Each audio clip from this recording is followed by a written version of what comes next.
m'a été demandé de vous faire un compte rendu dans l'affaire de notre honorable député, le lion de Agnam, l'enfant prodige du Fouta, honorable député Farba Ngom. Nous avions toujours dit haut et fort, sans être contredit, que son dossier procède d'une commande politique. Aujourd'hui, les avocats sont allés l'accompagner devant le juge. Je ne vais pas revenir sur cet aspect judiciaire qui concerne l'instruction et les essences que nous avons eues. Donc, vous comprenez bien que les deux avocats expérimentés qui sont à droite et à gauche ne vont pas me permettre justement de violer la loi. Et ce qu'il faut comprendre, et je pense que M. Aïssata Tall a essayé un peu de l'ébaucher, on est en train de noyer le poisson. On nous sort un rapport à la veille de l'audition de Farba. L'objectif poursuivi, c'est simple. Voilà, eux tous, c'est des voleurs, à commencer par le président, les ministres, les directeurs généraux, etc., y compris Farba Ngom, qui était le maître d'orchestre de tout ce qui a été volé. Mais cette affaire ne commence pas aujourd'hui. Cette affaire n'a pas commencé en février 2025, ma soeur. Parce que ce qu'on sait de l'affaire Farba Ngom, c'est au moment où on demande la levée de l'immunité parlementaire. C'était en février 2025. En ce moment, alors qu'en septembre 2024, précisément le 24 septembre 2024, alors qu'aucun juge d'instruction n'a été saisi, aucun procureur n'a été saisi parce que lui-même dans ses lettres adressées à l'Assemblée nationale précise de manière claire que c'est sur la base d'un rapport de décembre 2024 qu'il a demandé la levée de l'immunité parlementaire de Farba Ngom. Donc il n'y avait pas d'instruction, il n'y avait pas d'enquête préliminaire, aucune institution de police ou de gendarmerie n'a été saisie. Et pourtant, curieusement, en septembre 2024, des policiers en civil sont allés à Diamniadio, au verger de Farba Ngom, pour justement défoncer les portes et fenêtres, faire de l'investigation que j'appelle de la perquisition irrégulière, pour simplement avoir des documents. En ce moment, il n'y avait pas de rapport de CENTIF. En ce moment, il n'y avait pas de juge d'instruction. En ce moment, aucune plainte n'a été déposée, ni à la police, ni à la gendarmerie. Donc l'affaire, c'est une affaire dans l'affaire, comme le disait l'autre. Et j'ai ici le procès verbal de l'huissier de justice Jean-Baptiste Kamaté, qui l'atteste. Parce que sinon, on va dire non, c'est Oumar Youm qui parle comme ça, mais en fait, il n'y a eu rien. Cet incident, nous l'avons constaté par procès verbal établi par l'huissier Jean-Baptiste Kamaté le 24 septembre à 15 h, le 24 septembre 2024. L'huissier a interrogé l'agent, le gardien qui était au niveau de la propriété de Farba Ngom. Il dit ceci. Il s'appelle M. Biri Alissi. Il déclare, je le cite, vers 15 h, des agents en civil, munis de leur carte professionnelle, sont entrés dans la maison, ont défoncé les portes et les fenêtres, fouillé des chambres et ils ont tout filmé. Le rapport, le procès verbal, il y a des photographies qui montrent les incidents. Farba Ngom avait déposé une plainte par le canal de ses conseils. À ce jour, personne n'est capable de nous dire qui avait envoyé ces agents de police en civil au domicile de Farba Ngom. La justice que nous connaissons, pour laquelle nous sommes des militants, est une justice élégante, courtoise, prévenante dans sa démarche. La justice n'agit jamais par surprise. Une vraie justice, je ne dis pas de la justice politique, elle n'agit jamais de cette sorte. Donc c'est en septembre 2024 que les choses avaient commencé. L'étape qui a suivi, c'était quelle étape? Farba Ngom engagé dans une bataille électorale à mobiliser sa région, ses parents, ses amis et ses frères pour le triomphe de notre camp et de son camp. Durant la campagne électorale, au mois de novembre 2024, le Premier ministre, candidat, tête de liste de la coalition PASTEF, est passé à Agnam. Certainement, il n'a pas vu ce qu'il avait l'habitude de voir durant sa promenade. Il n'a vu personne. Il n'a pas été accueilli. Il a été frustré par l'accueil qui lui a été réservé par Fouta. Il a dit de manière claire, audible, que Farba Ngom, qui est le patron politique de Matam, ça c'est ta dernière campagne. Et il a dit aussi que moi, en tant que Premier ministre, si je demande au ministre de la Justice, si je demande au ministre de l'Intérieur jàppale diw dañu ko war a jàpp parce que ministre yooyu nekkuñu ay professionnels. Ministres yooyu ils n'agissent pas au nom de la République, ils agissent au nom et pour le compte d'un seul homme qui s'appelle Ousmane Sonko. loolu mooy dëgg. moo tax ñun boo yàgg nañu wax ne Farba Ngom cible Ousmane Sonko la te cible wul Farba Ngom noonu rek xam na diggante Farba Ngom ak président Macky Sall, xam na cofeel bi am ci seen diggante. soo mënul jot ci président Macky Sall da ngay jéem a xool lu koy métti jaar ci Farba Ngom bi nga xam ne boo ko laalee dafay mel ni laal nga Macky, boo ko laalee laal nga parti bi, laal nga APR, boo ko laalee laal nga Sénégal, boo ko laalee laal nga Fouta. bu ne xaaral ma jàpp Farba Ngom. yàgg nañu wax aussi, et ça on l'a dit haut et fort, que jusqu'au moment où l'Assemblée nationale procédait à la levée de l'immunité parlementaire de Farba Ngom, Farba Ngom lui-même ne savait pas qu'est-ce qu'on lui reprochait. L'Assemblée nationale elle-même qui a procédé à la levée de l'immunité parlementaire ne savait pas ce qu'on pouvait reprocher à Farba Ngom.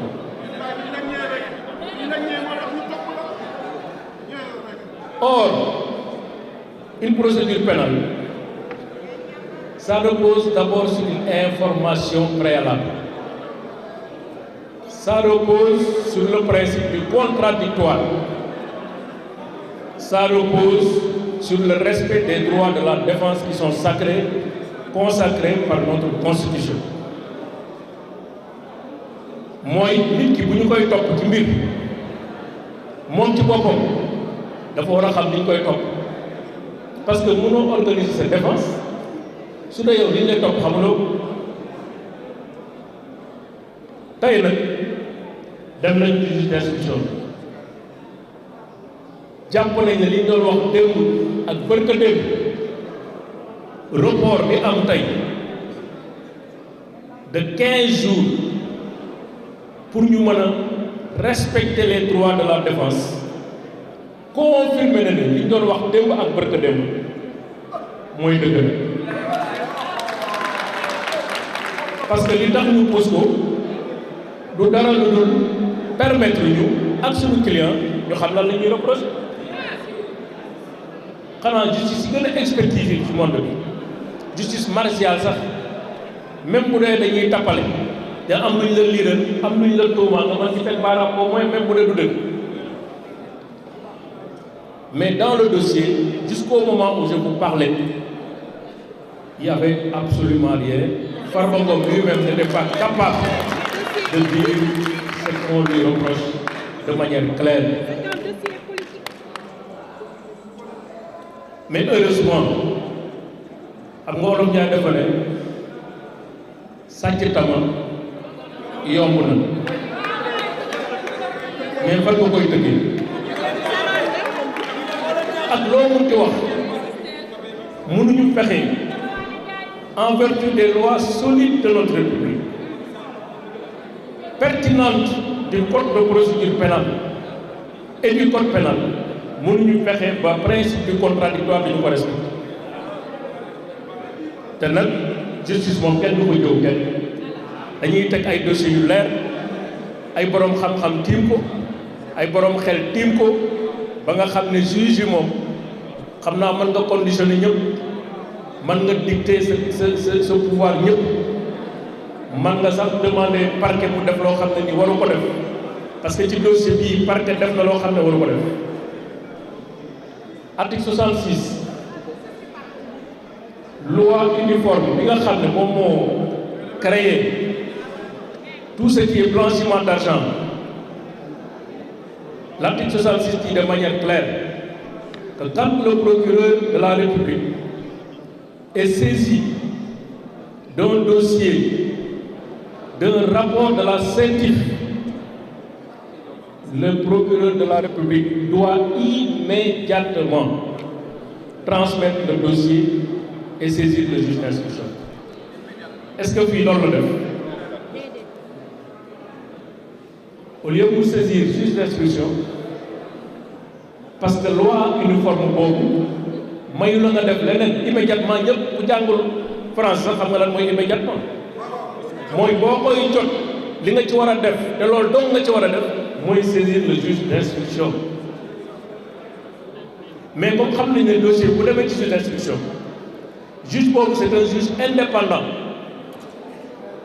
kenn mënu ko sanctionner kenn mënu ko wax lii ngay def par force bu demoon si moom balaa muy def levée immunité parlementaire wala mu koy demander dafay saisir soit par délégation judiciaire police wala gendarmerie ñu enquêtal ko ba pare parce que loolu mooy li yoon loolu mooy li yenu maanaam mais ñoom moom bëgg nañ gaawantu humilier Farba toroxal ko boole ko ci ndëpp bi nga xam moom la ñuy def ku yëngatu rek ñu ne la sàcc na ku yëngatu ñu ne la yaa defoon lii ku yëngatu ñu ne la demoon wuyu ji police ak dëj loolu la ñu bëggal def Farba mais nag yéene néeg la borom moo si fan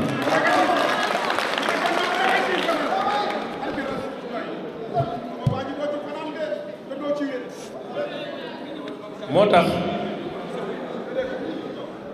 jël nañu sunuy motuwaay yëpp du ma dugg nag ci dossier bi tey kii wax lu nekk maître yu avocat de Farba mais damay wax en tant que responsable politique militant de l'APR suma appréciation sur ce qui est politique. Parti bi mobiliser nañu mais nag gën leen mobiliser gën leen taxaw parce que buñ jàpp ne lii Farba Ngom rek lañ koy def wala da nga am problème ak Farba Ngom wala noonu bi ma nekkee ci parti bi moo ma xañoon lii wala moo defoon lii yaa ngi nax sa bopp Olof Njaay ne na lii raam ci ñan gi lañ jëm lii ñun ñëpp ñu militant APR wala allié wala xarit wala soppe da nga ko war a def sa yëf bi bopp parce que dossier bi ay dossier tampale la dossier yàq der la dossier ji nit yàq suturaam yàq deram yàqal ko àddina loolu la ñu bëgg li leen koy wan mooy bu doon nit ñi wax yëpp dëgg la Farba Ngom dafa am xaalis yu bari 125 milliards la ñu wax yu jaar ci ay comptes parquet jël dossier bi instruction war a am mais lan moo nekkati place ci enquête fiscale ci ay société Farba Ngom li nga def ci enquête fiscale mun nañ ko def ci enquête instruction mais acharnement boobu commencé le 24 septembre 2024 acharnement boobu ba léegi ci la ñu nekk mooy acharnement procédural dañuy multiplier lépp pour que Farba Ngom ñu asphyxier ko ñu étouffer ko nangu ay oto tëj ay compte bancaire am ba nga xam dootul amati xaalis du mu am lu mu dunde loolu lañ bëgg. mais ñi xam dëgg te waxal yàlla yëpp xam nañ ne Farba Ngom ñun ñii man 2012 laa ko xam bi ñu koy xam ci biir APR Farba Ngom mu ngeen alalam ak sutura yàlla bu ko may. loolu dëgg la këram bi mu nekk tey bu ñu ko évaluer mu nekk ay milliards këram googu balaa ñun ñuy ñëw ci nguur gi am na ko fa la dëkkoon. kon ñun li ñu bëgg mooy ñu xam ne suñu wareef ci taxaw ci wetu Farba Ngom politiquement jàppale ko nekk bouclier aar ko def li ñu war a def ba ñëpp xam ne lii ñu ko bëgg a defal Sénégal ak koru Sénégal yi duñ ko accepté. loolu mooy mission bi nga xam ne parti bi ak allié parti bi ak képp kuy ku bëgg président de la république bëgg Macky Sall moom nga war a taxawee. tey nag rafetlu naa taxawaay bu baax a baax surtout de la jeunesse mais aussi des amis de Matam te lañu taxaw. may def un appel aux autorités policières et judiciaires juróomu xale yi ñu téye di leen yóbbu di leen jàpp garde à vue ci ñoo xam ne sàccuñu fennuñu saagawuñu sànniwuñu xeer dañu taxaw pour apporter leur soutien fraternel à Farba Ngom maa ngi ñaan ñooñu wax dëgg yàlla defuñu dara dañ leen bàyyi ñu seen dañu convoqué woon seen frère tey wax dëgg yàlla bu ñu woo police nag da nga jóg say mbokk jóg ñu ñëw ñaanal la ñi mën la xool bëti yërmande xool la bëti yërmande surtout li ñuy tuumaal Farba Ngom te dara du ci dëgg wax dëgg yàlla dafa rëy. blanchiment d'argent xam ngeen blanchiment de capitaux mooy maanaam dañoo jël xaalis ci compte public di ko weexal xam nga xaalis bu ñuul la ñuy weexal or ba léegi fi may wax kenn xamul kan moo dem ca compte trésor ya jël fa xaalis di ko jox Farba Ngom kooku kan la moo tax wax dëgg yàlla blanchiment d'argent mënu fi am escroquerie mënu fi am leneen mënu fi am xam nga lan moo fi am Farba Ngom la ñu soxla politiquement bu ñu ko jàppee boo moytu sax mën nañu jàpp ay mbokkam boo moytu mën nañ jàpp rakkam wala magam boo moytu dinañ xool base bi ñan ñoo fa am doole war fa taxaw avant Farba Ngom ñu boole leen ñoom ñëpp dugal leen ci kaso bi waaye nag pexe affaire u nit la waaye suñu borom moom pexe bu àgg ñun suñu borom moom la ñuy dégg Farba nekk tey ak ëllëg ci dëgg pour que Sénégal bi ñu xam cette république vaillante que nous avons hérité de nos anciens Senghor, Abdou Diouf, Abdoulaye Wade, hier Macky Sall, que cette république entre les mains du président Diomaye reste encore aux côtés, à côté, devant, avant, derrière ses enfants du Sénégal. Moi, nous xeexee affaire politique pour éliminer des adversaires politiques. La judiciarisation des conflits politiques est une démarche abjecte qu'il faut rejeter.